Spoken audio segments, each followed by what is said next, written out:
Welcome to Trippy Commentaries and our review of Guardians of the Galaxy. A Star is Born. In this case, a franchise is born. This is a great movie, guys. I fully recommend you go see it, especially in the movie theaters. It's one of those movies that definitely deserves to be seen on the big screen. And we'll review it all for you. We're fresh off of coming back from the theater, and we'll break down the whole movie. First, we'll just kind of give our overview, what we thought of it. You can already tell that we were pretty pleased, to say the least. And then we'll go into spoilers and talk about a lot of the key moments of the movie that we definitely have to kind of dissect. I'm R.J., joined by Retro Brett. Hello. Yeah. It's an awesome movie. I know that someone looking in on it from the outside might not think so because it's such a mishmash of characters, but it's really epic. Yeah, I feel like there's a lot of things that this movie could have done wrong. It did a lot of things where some other movies have tried, and it just got way too crazy. It just turned into a clusterfuck. But, you know, this movie kind of started off from humble roots and evolved into a Star Wars-like epic. It's hard to create this universe where they're straight up giving us all these locations, they're giving us the names, they're, you know, doing the overview of everything, and we have to remember everything because everything comes into play later on in the movie and in different parts.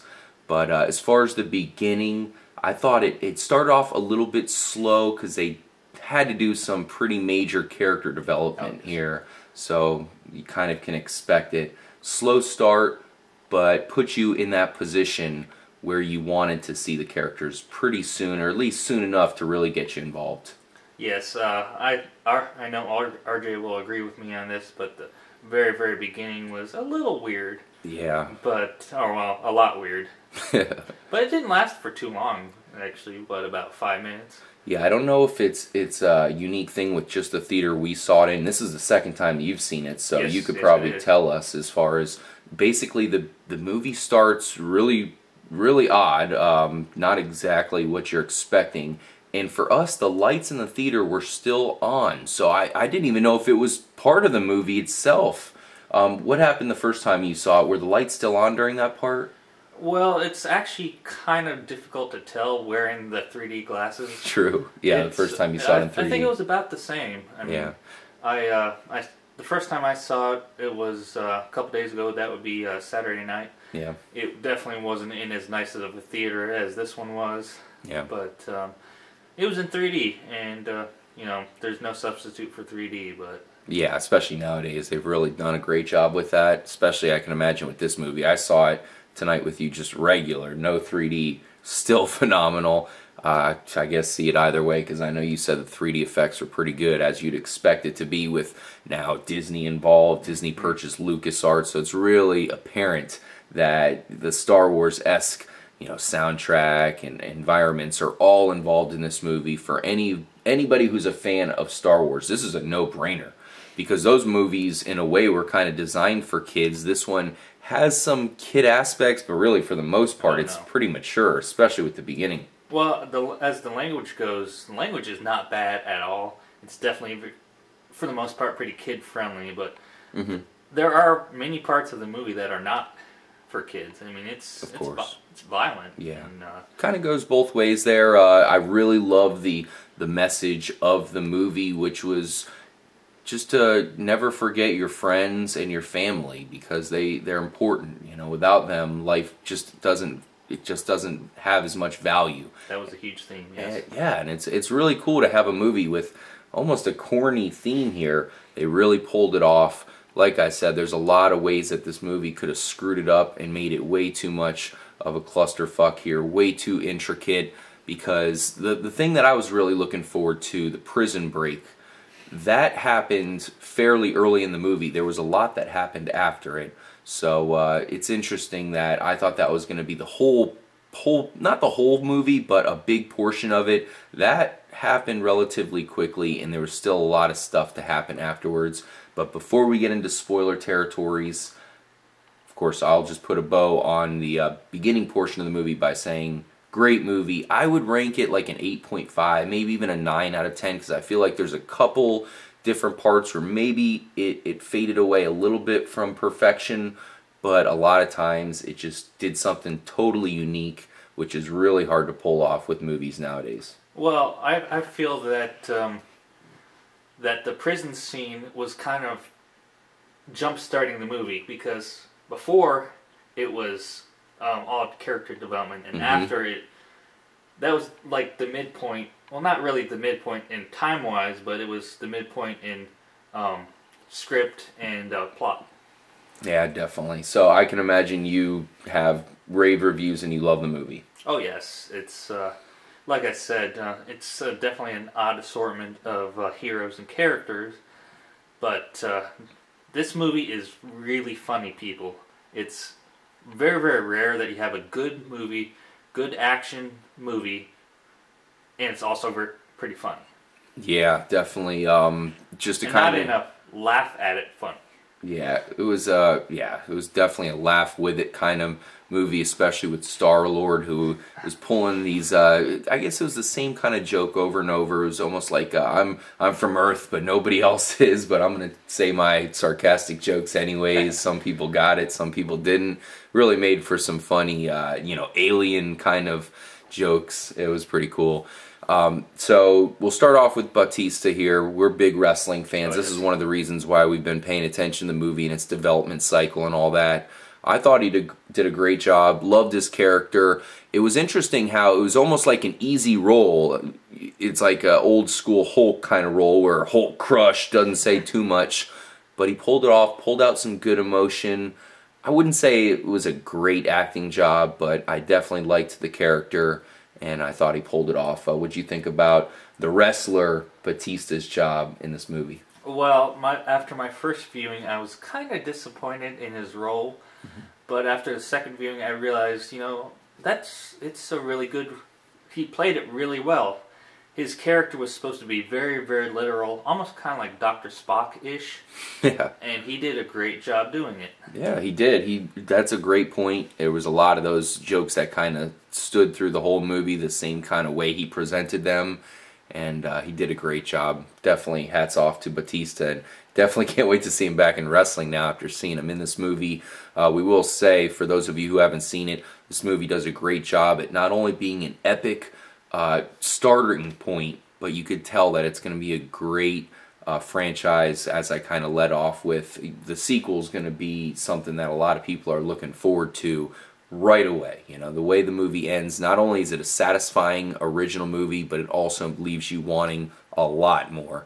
Now, the main character, Star-Lord, Chris Pratt, I thought he did an unbelievable job at being not only awkward, but kick-ass at the same time. I thought that would be very tough to pull off with the trailers. And leading up to the release of the movie, I wasn't too optimistic. Having your main character with such a badass name, Star-Lord, also be kind of a jokester, and also kind of a klutz, I guess you can call him. What'd you think of him? Well, he was all of the above. He was definitely emotional at times. He could kick ass with the best of them. He's the leader of the Guardians of the Galaxy. He has a ship, so I guess whoever has a ship is the leader. Yeah, for him being the leader, which he obviously was, he did need to be picked up by the other guys multiple times, and female. There was a female member. In fact, the character you're looking at on the screen, it was her sister, is one of the members of the Guardians of the Galaxy, and we'll get into a little bit of her backstory here when we get into spoilers. Tree character, awesome. Words of wisdom for those of you who haven't seen the movie. There he is. And it's funny because for the words that he did say, they really had more meaning than you would really know when you first start out watching it. And then we get to Rocket, the raccoon. Oh, my favorite. Who's your favorite, by the way? I gotta go with Star-Lord. I mean, like I said, so easy to fuck up that kind of character. He hit a grand slam. But back to Rocket. CG character here, Raccoon, played by Bradley Cooper, a lot of people's favorite actor.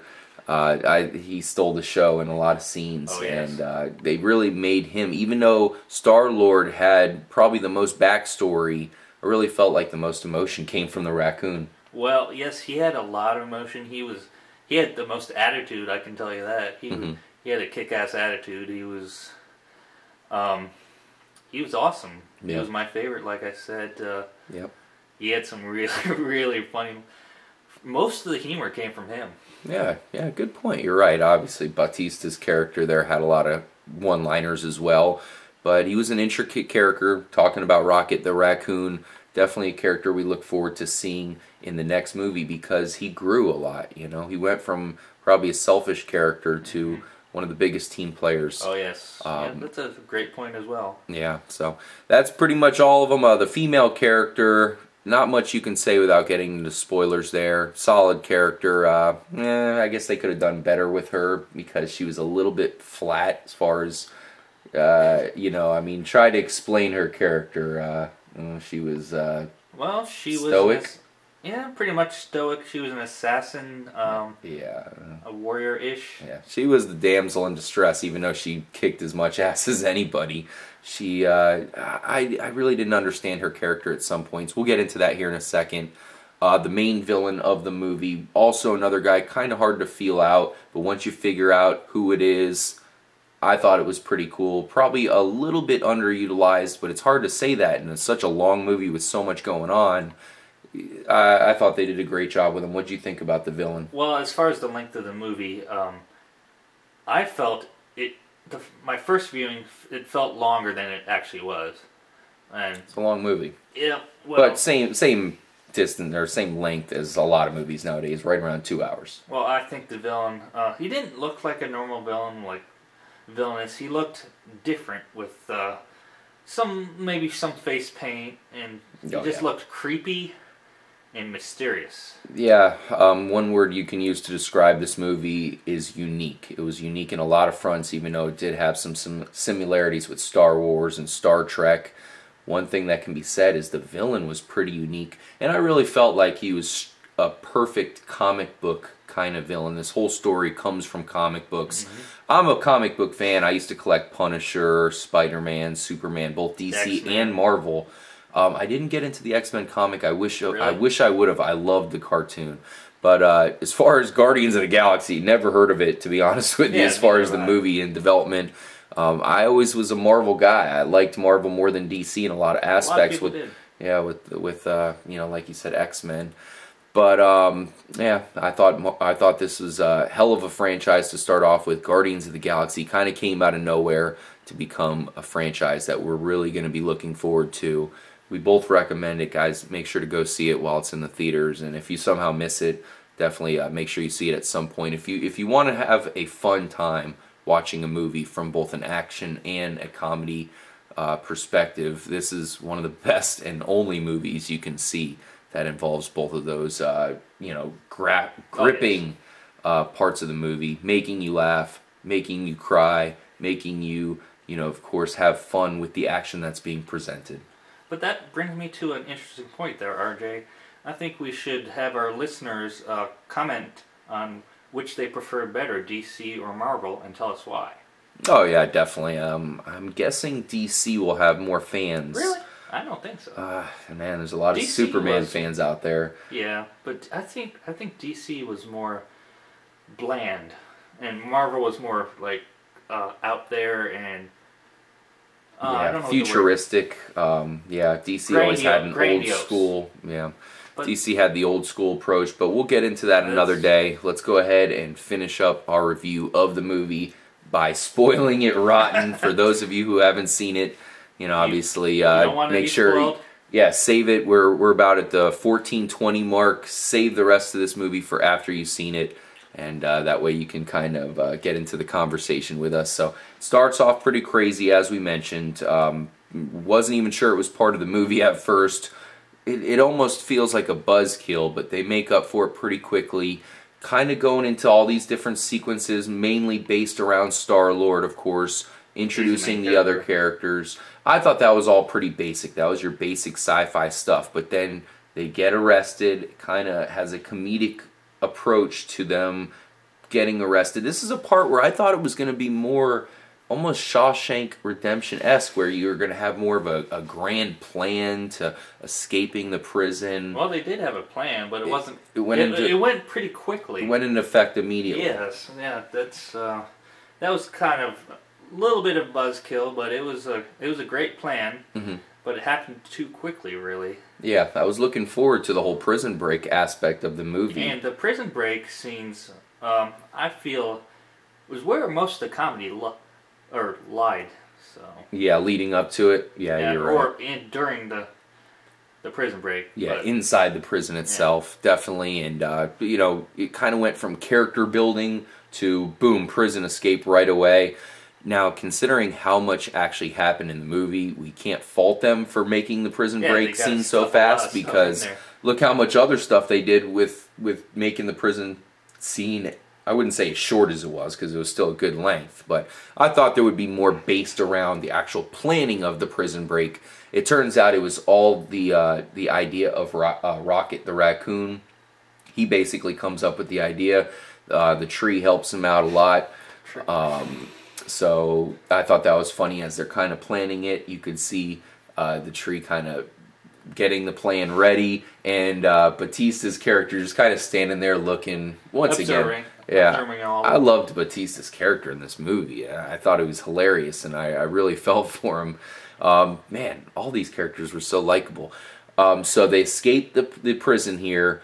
Star-Lord goes back in. We all know he's going back in for the music, which was kind of a constant theme. Yeah. And one we can all relate to. Well, his music was pretty much all he had from his mother, or so we were led to believe. And his in the opening scenes, we talked about it being weird. His mother passed away, and that's really all he had left of his mother. But back to Rocket the Raccoon. Dare we say he was a kind of a MacGyver character? Oh, yeah, definitely, right? He was combining everything. He was definitely the techie guy. You know who else? This guy here is the comic book version, the illustrated version of Rocket. He kind of reminded me of, we have Ninja Turtles coming up, kind of reminded me of Raphael, but maybe he was a hybrid of Raphael and Donatello. Raphael, of course, with the rude nature that we've seen from him in the past. Donatello with the inventor. Pretty cool little hybrid there. He's definitely an essential member of the team, as many of the things that happen were all the brains, due to Rocket. Yeah, leading all the way up to the end there. So they escape. Then they have to, of course, go after this orb, which they have in possession, but it's basically taken from them, of course, by the super enemy here, the super villain. So they have to go and get it back. There's a whole side story, of course, with the guy who originally abducted Star-Lord or Quinn. Peter Quinn. Yeah, so basically they make a plan. He almost dies here, but they make a plan to go get the orb, which is the source of all the powers. It's the MacGuffin that basically can destroy worlds. It falls into the hands of the wrong, the wrong person here, the wrong group who want to destroy. They were trying desperately to keep it out of his hands. Yeah, and basically these guys can destroy the human-like race. Yeah. And with this device that they get. So this was another interesting part here, because it kind of went from, okay, we're all a zany group of robbers, let's get money any way we can, or we're all bounty hunters, to okay, we got to save the world. Now we care about the galaxy and the universe. There's nobody that possibly could save the day. There's no authority. It's got to be us, who are a group of misfits. Of basically criminals. So they have to go in. I thought that was a little bit of a kind of sped up sequence where they go right from criminals to save the world, but they do have to talk Rocket into it. Then they do the whole ending sequence. I felt like a lot of the ending things were forced because there was so much going on, but it was still a lot of fun having all the different characters fight alongside. You get to the final confrontation with the final enemy. I thought they could have done a better job with the two sisters fighting with each other. That was pretty quick. Yeah, that was a little too rushed. They could have done better with that, but let's finish off with the final confrontation, the final battle. Great visuals in that final battle. cool stuff happening. Mm-hmm. So yes, we have the warship coming down to obliterate this planet because this weapon, all you have to do is touch it to the planet and it destroys everything. Yeah. So they had to keep that from happening, and it was a cool bit where how the orb. No, Omega Prime. Yeah. How Like that.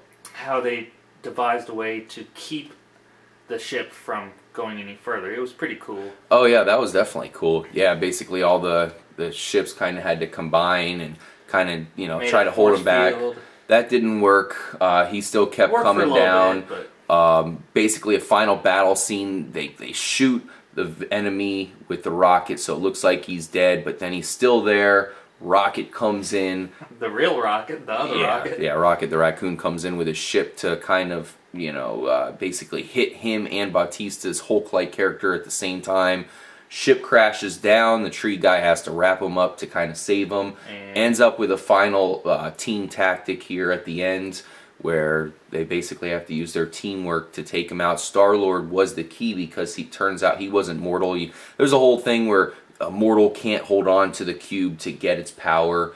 So basically Star-Lord grabs onto it. Turns out he's only half mortal, so he was able to use the power to finally defeat the final enemy there. That's probably the last we'll see of him, but there's a lot more enemies in waiting. He was just a puppet. Yeah, I thought allegedly. The ending was great. Yeah, Bautista, even though he wanted to kill him the whole movie, it turns out there's more to do. They have to go onward in their quest to guard the galaxy, as they are the guardians of the galaxy. Definitely can't wait for the sequels to come. The ending was pretty good here. They did a great job wrapping up the entire movie and leaving us wanting more. All the characters were fantastic. This was a great movie, way better than I thought it would be leading up to its release. And definitely give it our highest recommendation. Really fun movie to see. You should definitely see it. Definitely do so. Yeah, for sure. Thank you guys for joining us for our review of Guardians of the Galaxy, an A+ movie, and hopefully a lot more to come. I'm RJ for Retro Brett. Good night. Stay trippy, guys.